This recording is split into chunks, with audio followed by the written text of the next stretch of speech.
Well, welcome aboard, my friends and family from YouTube. Thank you for tuning in tonight. I thought I would share a couple glimpses of my life as an Uber driver. I have many I can share, but there's a couple in particular that every now and then just come to the top of my mind, and it might be something that you find worthwhile in your life as I found it in mine. So, with Uber, there's an array of people that will get in your car.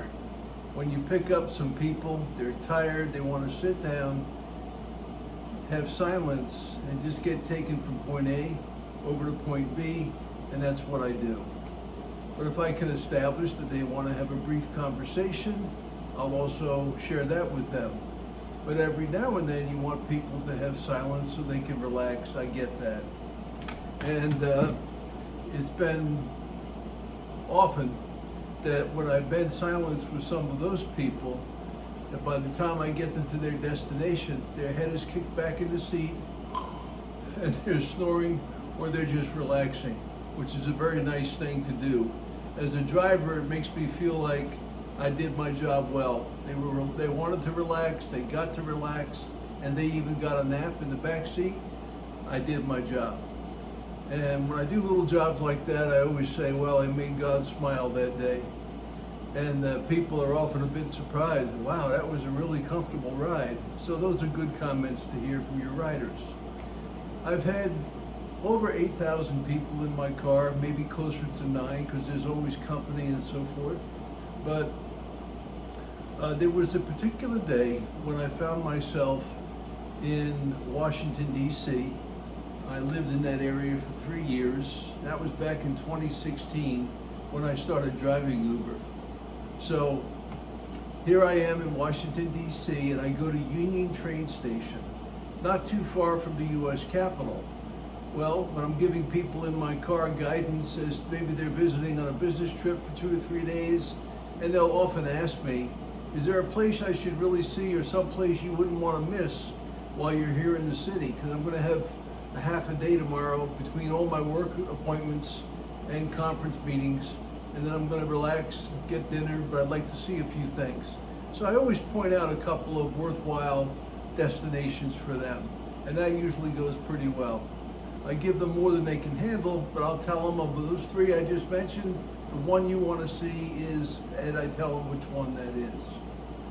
So on this particular day, no one had asked where they should visit, but there's also an issue with over 8,000 riders. You don't remember most people's names. You may remember the event briefly, but this particular day is a day when I met the guy, I got his name, I'll never forget his name. And the reason for that is what had developed. Pretty simple, but it's something I won't forget. So I'm going to share that with you. So I picked up this gentleman at the train station, and I knew if he's at the Union Train Station in DC, they're usually coming down from New York from the train station up in Penn Station, New York City. Having grown up in New York, Long Island, I'm also pretty familiar with New York City. And sure enough, he was coming from New York. He had a business trip. Now he's taking a train back to DC, and DC was his home. So he said, I live and I work in Washington, DC, but he said, soon after moving to the city 3 years ago, I sold my car. He said, it's hard to find parking in the city, and when you're driving in DC, or any city usually, you're driving during the morning rush hour or the evening or going home rush hour. It's very challenging to drive, it's stressful and so forth. And I said, so tell me about your work for a moment.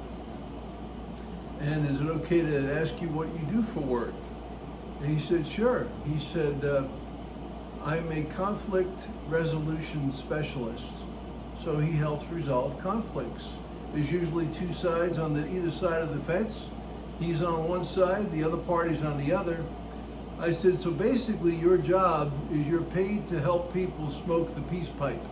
He said, that's a good way to put it.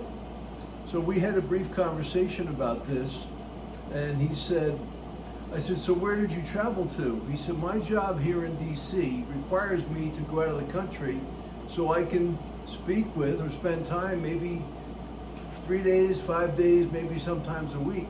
And we're trying to get both sides of the table to make some agreement, or the left side needs to concede and make some concessions so the right side would agree. So you're just bartering back and forth. You're doing a little trading, horse trading. So he had gone out of the country, I believe it was Africa. He was there out of the country 10 days. He was with the people on either side. He gave them each 2 or 3 days individually, and then the other team 2 or 3 days. And then he got together for one final day so they could see if they had made some concessions. And that's usually what his job involved, was trying to get both sides achieve some concessions. Now he was on his way home, and he said, I said, so you live and work in DC, you resolved the issues as best you could? He said, yep. I said, but now you're back home. He says, you want to know why I call Uber? I said, yeah. He said, the reason we pay you guys the big bucks, which is a very laughable comment because you're not driving Uber making big bucks. You're just trying to help people get from point A to point B safely and on time. And that's what you do if you're a good Uber driver. And I am. So I said, so you pay us guys the big bucks, why? He said, well, the last thing I want to do when I've been away from the US and I've been away from my home and my home office, last thing I want to do is get back home after a week or 10 days, get in my car and drive back home or to my office. So that's why we hire Uber. And I said, so the way he summarized it, he said, here's how I really put it. He said, I use Uber because you guys let me outsource my stress. And that's a really wonderful way to look at anything up that alley. But in this case, he's talking about Uber. And the reason you pay Uber the big bucks, because the Uber drivers let you outsource your stress. And that's all he was explaining to me, and I had to agree with him that that was a great way to put it. Uber lets every one of you outsource your stress, and that's why I remember the man's name, Sebastian. So you guys can remember Sebastian. I would say he's probably mid to late 30s, very smart, very simple definition to what he does for work, and I'll never forget that ride. And I now know why people hire Uber. We let people outsource their stress. So there, that was a simple introduction of my comments today on YouTube.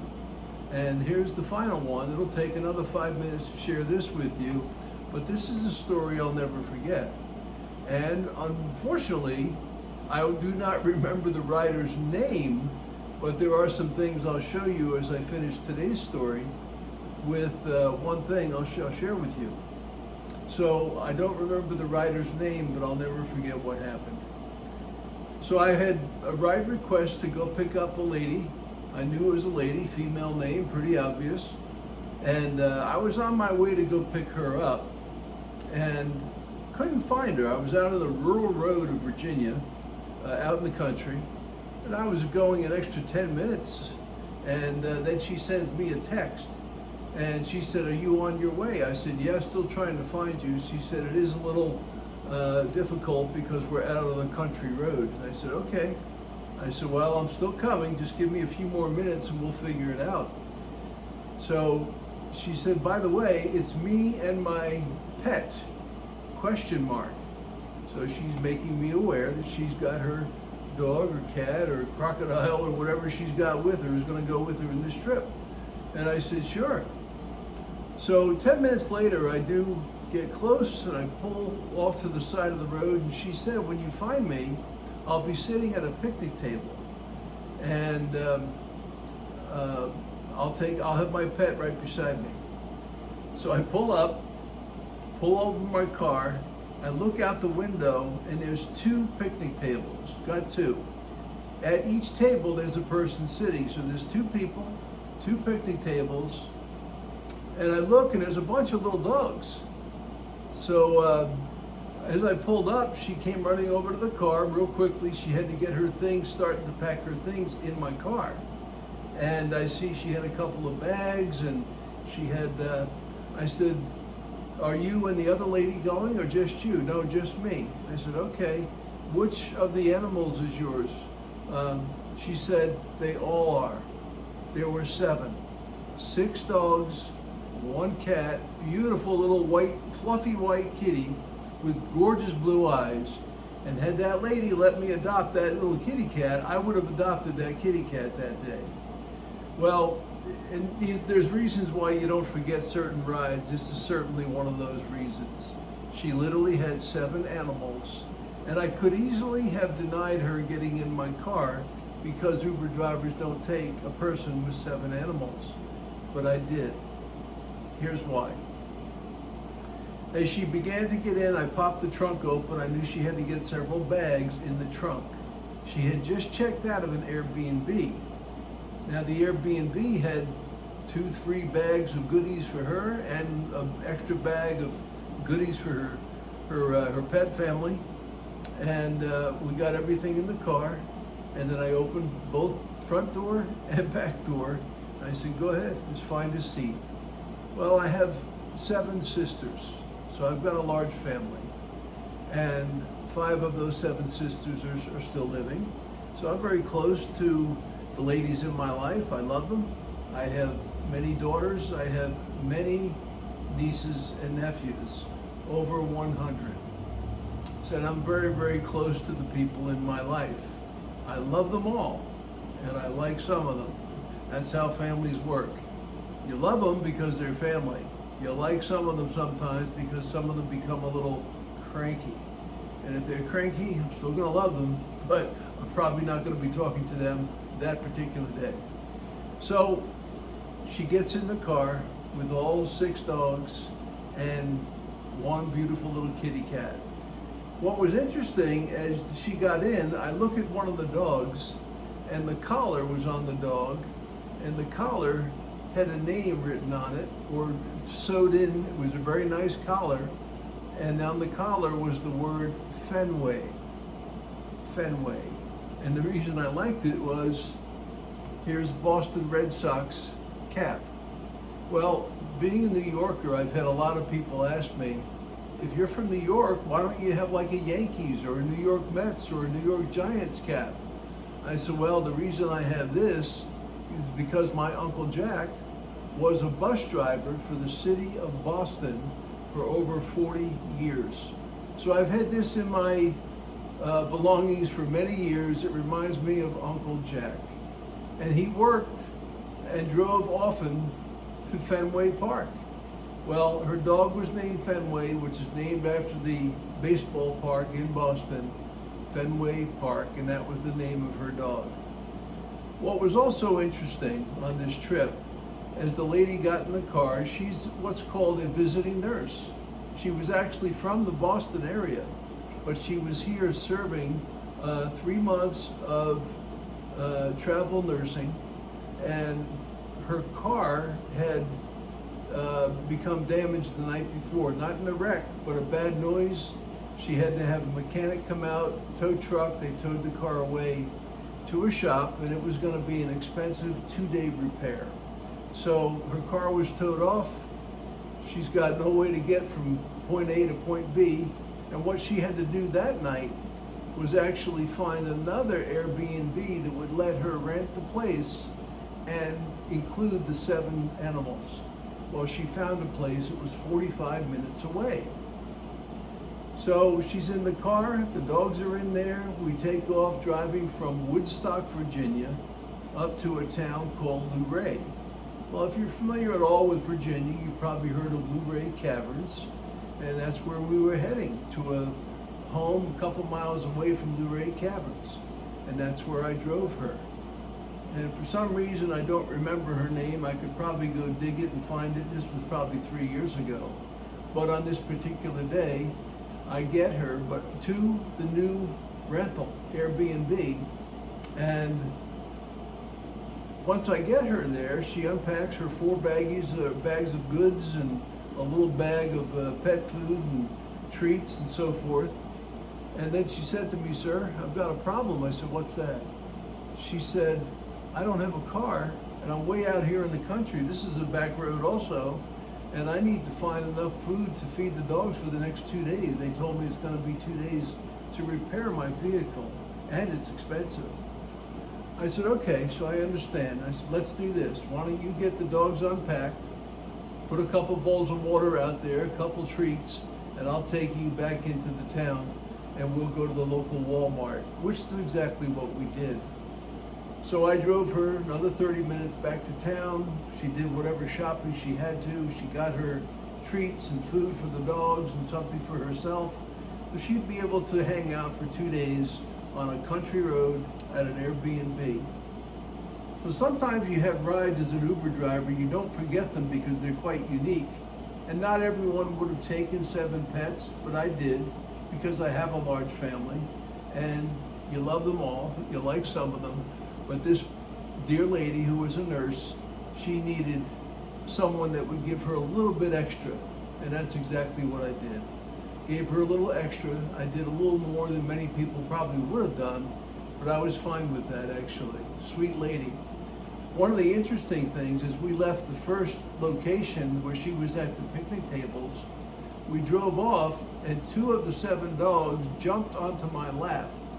And they stayed on my lap for the next 35 minutes while I got them over to Luray, Virginia. That's also something most Uber drivers are not going to do. Not just let 1 dog sit on your lap, but I allowed 2, and the other 5 sat back with Mama on the back seat. I actually have photos of those dogs in the seat of my car and on my lap. If I can find a way to connect them to this particular YouTube video, I'll share those as well. I do want to download this video tonight, and I may just send it first, but I'll add them at another time. But I actually have the photo of most or all of the 7 dogs, and the 2 that sat on my lap, tiny little guys. They were just happy, and they weren't misbehaving at all. So I was very grateful that that day I got to be an Uber driver plus, and that's why they call me the rolling chaplain. I do things that maybe chaplains would do, but I think there's a lot of people out there besides me who do it. Not as many as other type of drivers, but that is who I am. So anyway, I appreciate you guys spending a few moments, getting another chapter in the life of an Uber driver, and I'll tell more stories. Just tune into the channel, and I've got dozens of stories that I'd love to continue to share with people. So you hear things from my perspective as an Uber driver, my perspective as a both a hospital chaplain and a residential chaplain. I've taken a lot of trips in my life down roads I wouldn't have chosen, but when God kind of knocks on your door, you understand that God is setting up what we call divine appointments. So that day, I would just say that I simply was playing my role during one of God's divine appointments. God bless you guys, and make it a better world, and make God smile today. Take care.